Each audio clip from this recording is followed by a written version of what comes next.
Bienvenue dans cette nouvelle interview consacrée donc à la résilience et au rebond, et notamment avec cette période post-Covid, post-confinement. Donc l'objectif est d'inspirer les personnes qui suivent cette série d'interviews à rebondir grâce à leurs propres ressources. Alors aujourd'hui, j'ai le plaisir de recevoir Patrick Curota, qui est un magicien professionnel, qui est consultant aussi et prof en magie, et qui est un ancien officier de l'armée belge. Alors Patrick, pour commencer déjà, question traditionnelle, comment vas-tu? Eh ben, je vais très bien, Alexandre. Tout va bien. Mhm. Je n'ai pas à me De- plaindre. Ok, depuis le début justement de ce confinement, enfin de ce déconfinement, comment ça se passe? Écoute, j'essaye de suivre d'un regard un peu lointain toutes les mesures parce que je veux dire que c'est encore très flou pour moi et je pense pour certains aussi. Mhm. Euh, J'essaie surtout de savoir quand est-ce que je vais pouvoir recommencer à performer en vrai, en public, et dans quelles conditions. C'est surtout ça qui m'intéresse beaucoup. Voilà. Ok, ok. Alors, si on revient un tout petit peu en arrière, hein, ça date de maintenant de quelques semaines, en tout cas le confinement. Comment ça s'est déroulé pour toi, ce confinement? Bah, je crois que ça a été on va dire en 3 étapes. Mhm, La première étape, je dirais que c'est donc vraiment au tout début, du confinement, j'étais un peu anxieux, un peu apeuré par l'aspect, bah, dangereux, du mhm, covid. On voyait tous ces gens, tous ces news alarmantes à la télévision, sur internet et je dois avouer qu'on a un peu stressé, moi et ma compagne et aussi les gens de ma famille. mhm, Ce qui est normal, hein, c'est à mon avis l'instinct de survie qui était là. Mais après, très rapidement, je pense que voilà, la nature humaine fait qu'on ne se concentre pas sur ce qui fait peur, c'est plutôt comment survivre, comment s'organiser, OK, les courses, qui va les faire, et puis surtout prendre des nouvelles des proches. Je crois que c'est ce que tu as en tête, quoi. Donc la première mhm, phase, c'était plus ça. C'était vraiment, comment appréhender, ce fait qu'on ne peut pas sortir, cette maladie qui est invisible, qui pourrait nous toucher, on ne sait pas quand, on ne sait pas où. mhm. Et puis, en même temps, dans cette première période, j'ai eu aussi beaucoup de stress parce que j'ai reçu plein de coups de téléphone et des mails de gens qui annulaient mes contrats euh, dans un futur proche. Et au fur et à mesure qu'on avançait, il y avait aussi cette anxiété, est-ce que mes contrats dans un mois ou deux vont aussi disparaître ou pas? Ce qui a été le cas par après, mais disons que c'était Mhm. pas très chouette au début Ouais, de vivre ça, ouais. quoi. Tu Donc ça, vois. c'était les deux premières, comme tu dis, les deux premières phases, en tout cas plus anxiogènes et plus difficiles. Ouais, on est toujours dans la première phase là. Après, la deuxième phase, c'est, je vais dire, 2-3 semaines après le confinement, Ouais. où là, justement, OK, on a déjà le coup est déjà passé, on s'est déjà plus ou moins habitué à ce drôle de mode de vie. Et là, du coup, j'étais plutôt en train de me dire quoi faire, comment est-ce que je vais gagner ma vie surtout, parce que ma source de revenus, c'est mes spectacles, mes cours. Alors, j'ai donné quelques cours en ligne, mais voilà, je voulais trouver autre chose. Et c'est cette phase-là, c'était plus le questionnement, remise en question. Euh, voilà, à quoi va être à quoi vont ressembler mes spectacles dans le futur, ou en tout cas dans cet environnement-là, quoi. Et c'est là que j'ai commencé à écrire un spectacle qui allait être proposé sur des plateformes virtuelles, donc via Zoom, par exemple. Tu vois. D'accord, d'accord. Donc ça, c'était la deuxième phase, on va dire, c'était cette remise en question et voilà, travail sur préparer quelque chose dans cette situation-ci, quoi. Ouais, ouais. Donc cette Ouais. deuxième phase qui était finalement plus de reconstruction en tout cas, et de pouvoir trouver une porte de sortie, ou voir un petit peu plus les opportunités, comment tu pouvais reconstruire ton futur proche professionnel. Cette Ouais. partie-là, qu'est-ce qui t'a mis en fait, d'après toi, quelles ressources tu as pu utiliser en toi pour rebondir sur cette partie-là?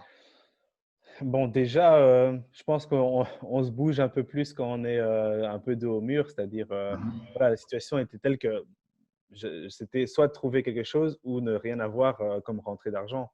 mhm, Euh, donc, Heu, non, j'ai dû sortir de ma zone de confort parce que pour moi, faire des spectacles en ligne, c'était quelque chose que je refusais catégoriquement.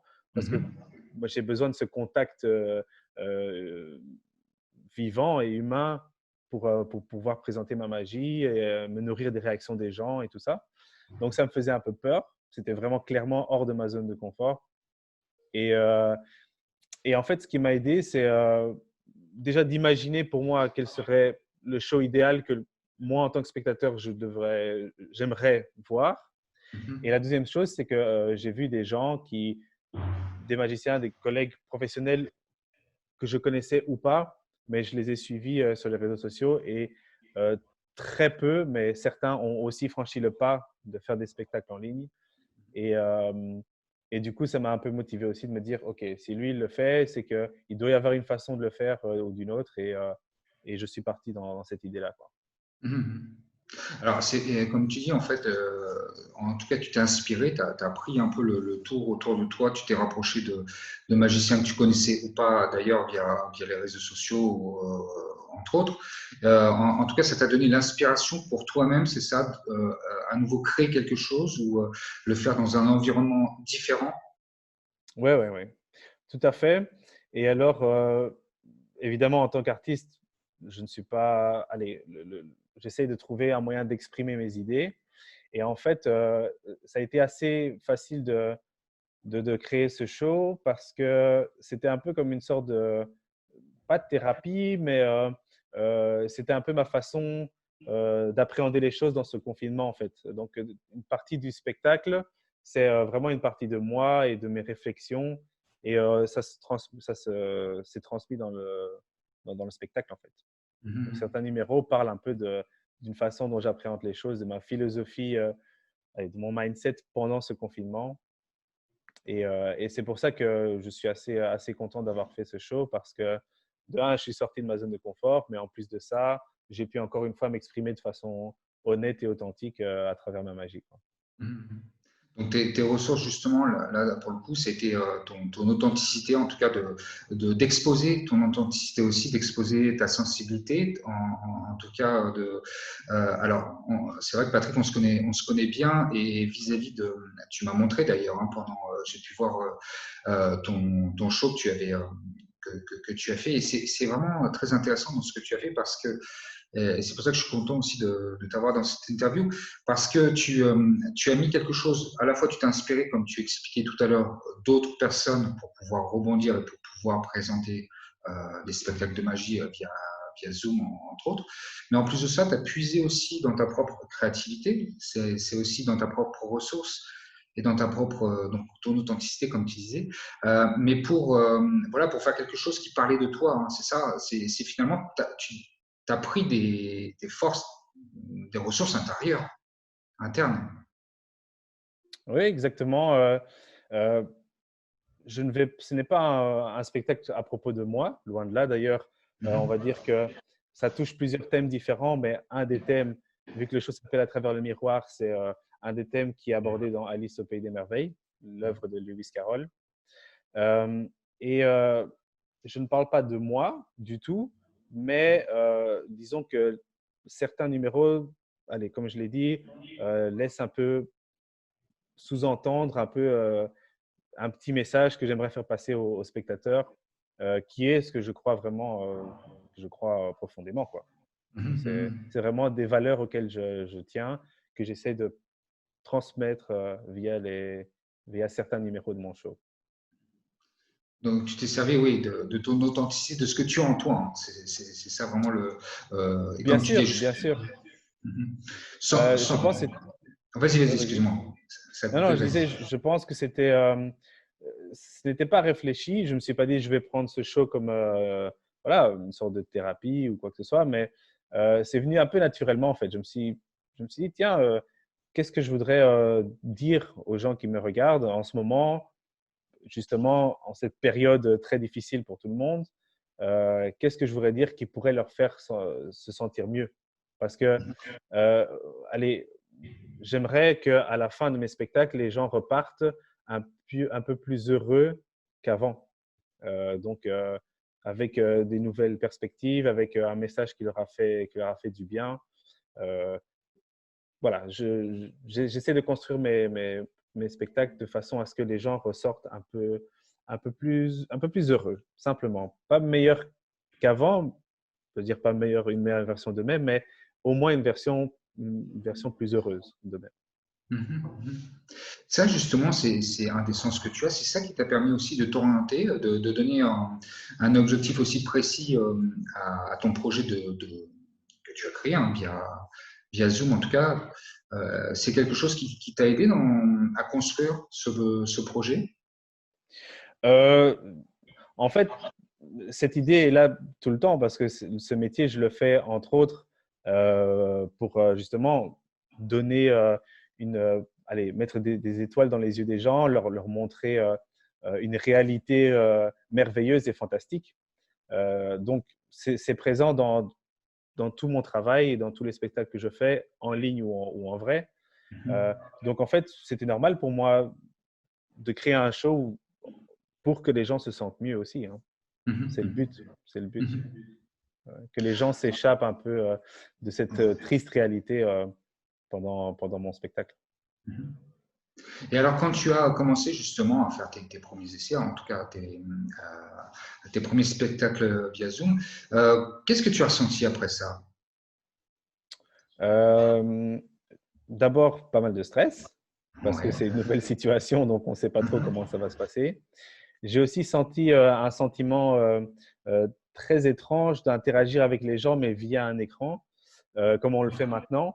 Ouais. Et on sent que c'est vraiment différent, que c'est moins chaleureux que d'être en vrai. Mais si on en est résolu à devoir faire ça, autant le faire. Mais on sent directement que ça n'a rien à voir avec le réel. Le virtuel, c'est froid, on va dire. Mhm. Mhm. Mhm. J'ai ressenti aussi cette froideur pendant mes spectacles. Oui. Euh, et alors après ça, après le premier spectacle, euh, j'étais très très content parce que le but recherché a été atteint, c'est-à-dire que les gens ont passé un bon moment. Et j'étais aussi, oui, fier d'avoir accompli ça parce que mon idée, c'était justement de passer un bon moment avec les gens et le but a été atteint. Et tous les spectacles que j'ai faits ont toujours été terminés sur une note très positive et j'ai reçu que du, que du, que du bon en feedback. C'était chaque fois positif, quoi. Alors justement, maintenant qu'on a commencé ce déconfinement, en tout cas cette phase de post-Covid, comme on peut l'appeler en ce moment, même si le virus circule toujours, mais ça a redistribué pas mal de cartes, en tout cas au niveau de nos interactions sociales. Et donc pour un artiste comme toi, c'est vrai que ça va évoluer, ça va changer les choses. Ceci étant, avec tout ce que tu as mis en place, qu'est-ce que ça rend possible pour toi? Là, à partir d'aujourd'hui et à partir dans les mois qui viennent, comment tu vois aussi Mhm. l'avenir? Qu'est-ce que ça rend possible en tout cas? Toujours en suivant l'avancée du déconfinement, évidemment, hein. Toujours en tenant compte des mesures sanitaires. Euh, je pense que mon spectacle peut être proposé aussi en vrai. Mhm, Donc moi, ce que je vois dans les prochaines semaines, les prochains mois, c'est je me vois continuer à faire ce spectacle en ligne pour ceux qui le désirent et qui se sentent, par exemple, plus en sécurité derrière l'écran. Mais ce spectacle peut très bien être aussi joué en réel avec une distance et sans que les gens touchent nécessairement les objets, mais il y mhm, aura toujours une interaction. mhm. Donc, voilà, je suis un peu plus serein parce que j'ai quelque chose à proposer qui peut me rapporter un peu de sous. Euh, donc, voilà, j'ai ce produit qui est vendable. Et Mhm. puis, évidemment, j'ai toujours ces cours. J'ai aussi des stages chaque été. Donc, je suis encore un petit peu dans le doute de savoir si j'aurai la possibilité de recevoir les enfants pour le stage. Mais donc, je suis assez serein pour le futur. En tout cas, ce qui est sûr, c'est que ce confinement m'a vraiment appris à, à savoir rebondir sur une situation qui paraît stressante et voilà, peut-être sans issue. J'ai vraiment appris à rebondir directement, à croire en moi, parce que très peu de gens ont en fait proposé, enfin très peu de magiciens ont proposé un spectacle payant. Beaucoup de magiciens ont fait des spectacles gratuits pour de la publicité, et c'était très bien. mais très peu ont osé franchir le pas de se dire, OK, on va proposer quelque chose de payant. Payant en Donc, ligne, hein, dont tu parles, hein. C'est ça, hein. en ligne, bien sûr.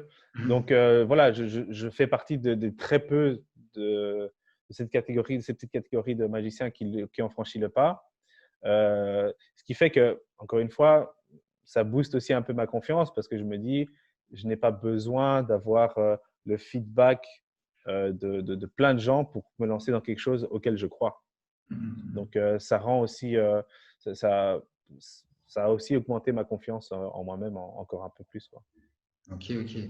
Et si je peux rajouter quelque chose, je fais ta pub exprès de toute façon pendant une interview comme ça, Je t'en prie. mais c'est vrai, comme je le disais tout à l'heure, j'ai eu l'opportunité en tout cas de te voir, et c'est vrai que c'est super intéressant parce qu'en fait, c'est du live, on ressent vraiment les choses en fait en vrai. Mais bien sûr, comme toute part de magie, en tout cas, il y a un exercice qui est fait pour pouvoir faire de l'illusion.